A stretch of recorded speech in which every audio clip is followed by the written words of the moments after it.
வணக்கம் அறிவலைஞர்களே. நம்ம யாருக்கு தான் டாக்டர் ஆகணுன்ற ஆசை இருக்காது. எம்பிபிஎஸ் முடிக்கிறது மட்டும் டாக்டர் இல்லை. இந்தியாவில் மருத்துவம் சார்ந்த படிப்புகளில் 15க்கும் மேற்பட்ட துணை மருத்துவ படிப்புகள் இருக்குது.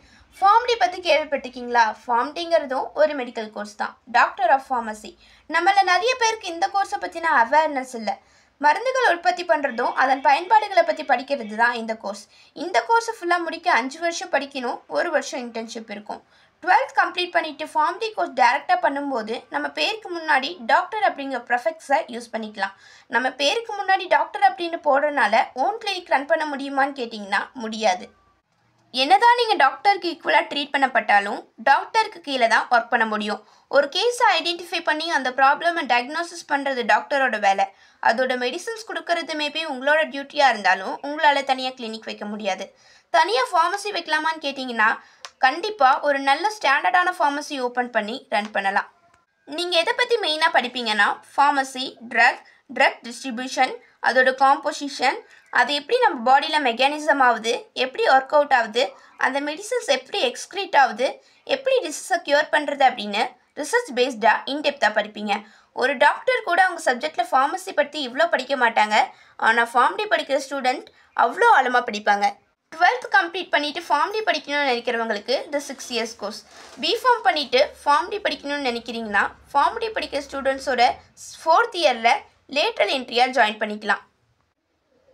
ஃபார்ம்டி படிக்கிறதுக்கு 12th அபவ் 60% மார்க் எடுத்துருக்கணும். இதே நீங்கள் SC/ST கேட்டகரியாக இருந்தால் 55%க்கு மேலே எடுத்தாவே போதும்.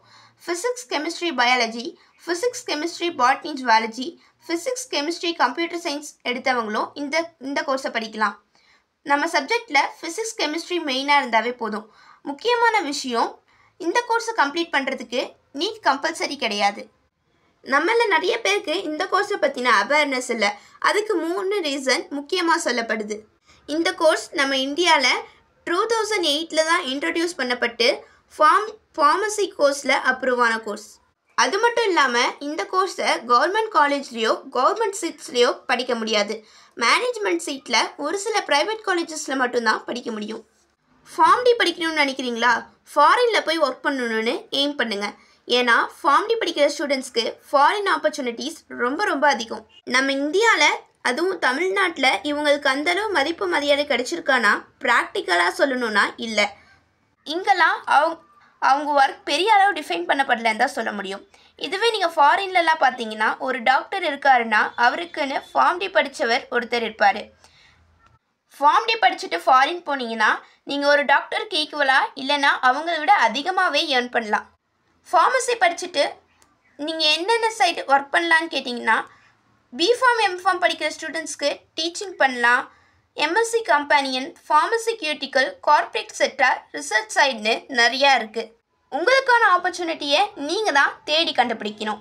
நல்ல தகவலை உங்களுடன் பகிர்ந்து கொண்ட மகிழ்ச்சியுடன் உங்களிடமிருந்து விடைபெறுவது ஸ்ரீ மஹிமா, 11th D1, பாரதி மேல்நிலைப்பள்ளி, ரெட்டிப்பட்டி.